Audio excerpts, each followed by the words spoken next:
Juros compostos. Consiste na definição do percentual da taxa de juros de acordo com cada período, sendo este novo valor adicionado ao valor inicial para que seja feito um novo cálculo no período seguinte. Os juros compostos são chamados juros sobre juros e será calculado por M igual a C, abre parênteses, 1 mais I, fecha parênteses, elevado no tempo, onde M é o montante ao final. Então, é todo o valor que eu vou ter ao final do meu processo. C é o capital inicial, é o quanto eu investi. I é a taxa de juros que está sendo utilizada. De novo, aquele valor percentual. E T é o tempo que a minha aplicação vai ficar. Observa que isso aqui é uma potência, certo? E aqui está o porquê que os juros compostos eles crescem muito mais do que os juros simples.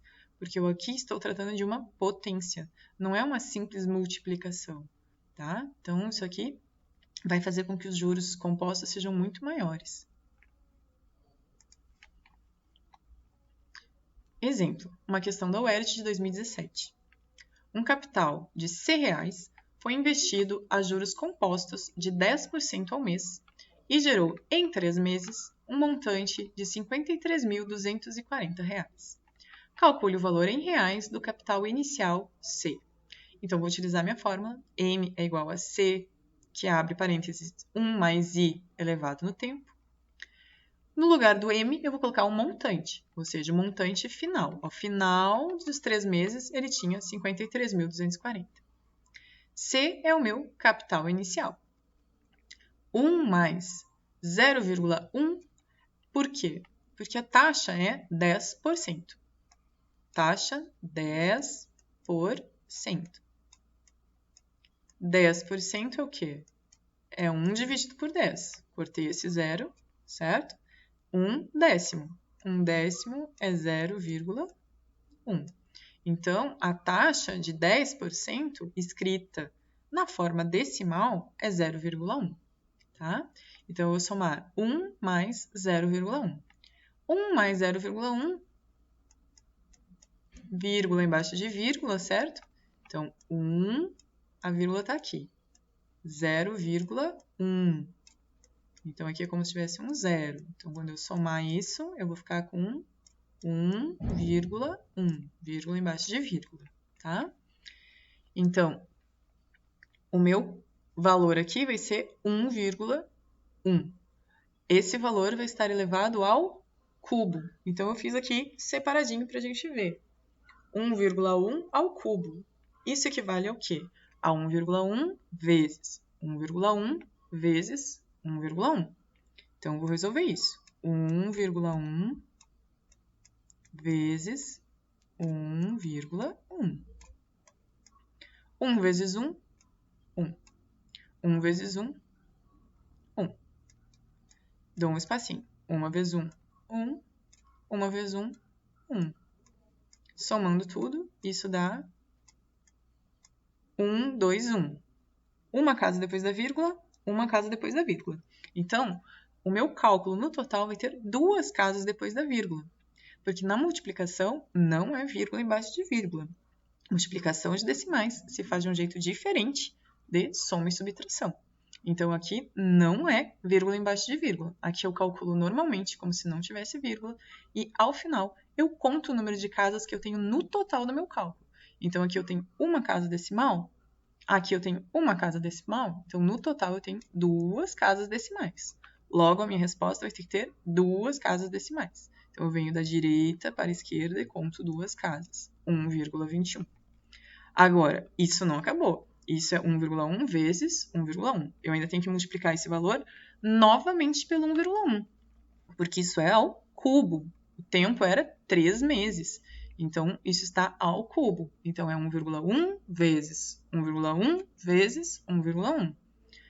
Aí, o resultado, então, que eu achei, 1,21, eu vou multiplicar por 1,1 mais uma vez. 1 vezes 1, 1. 1 vezes 2, 2. 1 vezes 1, 1. Espacinho. 1 vezes 1, 1. 1 vezes 2, 2. 1 vezes 1, 1. E agora eu vou somar. 1 2 mais 1, 3. 1 mais 2, 3. 1 mais nada, 1. E agora, quantas casas eu tenho depois da vírgula?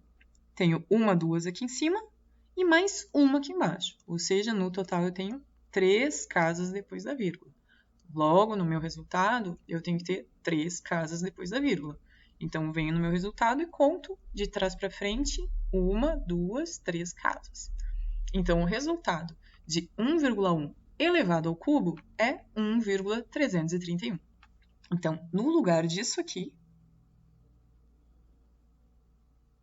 eu vou substituir por 1,331, tá? Então, aqui é isso que eu fiz. Tá? Esse passo que está aqui, ó, 1,21 vezes 1,1, que deu 1,331, certo?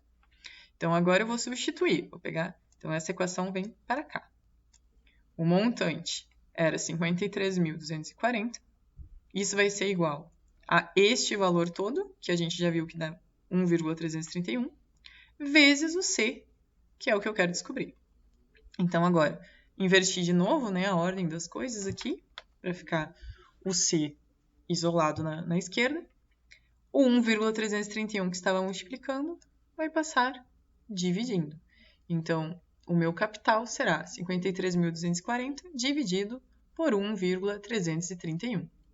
Fazendo essa divisão, o resultado é 40.000. Então, vamos fazer essa divisão. Primeira coisa, vou igualar o número de casas. Então, vão dar 1, 2, 3 casas para a direita. A vírgula vem para cá. Só que se eu andar 3 casas para cá, eu tenho que andar 3 casas para cá. Essa vírgula estava aqui, ela vai andar 1, 2, 3 casas. Então, eu vou completar com zeros. Dividir 53.240 por 1,331 é o mesmo que dividir 53.240.000 por 1.331. Então, é essa divisão que nós vamos resolver. Tá? Então, essa vírgula não existe mais. Eu vou ficar com isso daqui. Então, 5.324 dividido por 1.331, que é o que eu preciso pegar para ser o suficiente para fazer essa divisão, certo? Se eu pegar o 5, não dá. 53, não dá. 532 também é menor do que 1.331. Então, eu preciso pegar todo esse número aqui, porque 5.324 é maior do que 1.331. Então, agora eu posso dividir o maior pelo menor. Fazendo essa divisão, dá exatamente 4. 4 vezes 1 vai dar 4. 4 vezes 3, 12. Vai 1. 3 vezes 4, 12, com mais 1. 13, vai 1. 1 vezes 4, 4, com mais 1, 5. Então, essa divisão deu exata. Então, aqui não sobra nada. Mas eu tenho esses 1, 2, 3, 4 zeros para baixar. Então, esses 4 zeros vão sobrar aqui. 1, 2, 3, 4. 40.000. Então, 53.240 dividido por 1,331 vai dar 40.000. E esse valor é o valor do capital inicial que foi dado para essa questão, que a uma taxa de 10% ao mês, rendendo por 3 meses, vai gerar um montante de R$ 53.240.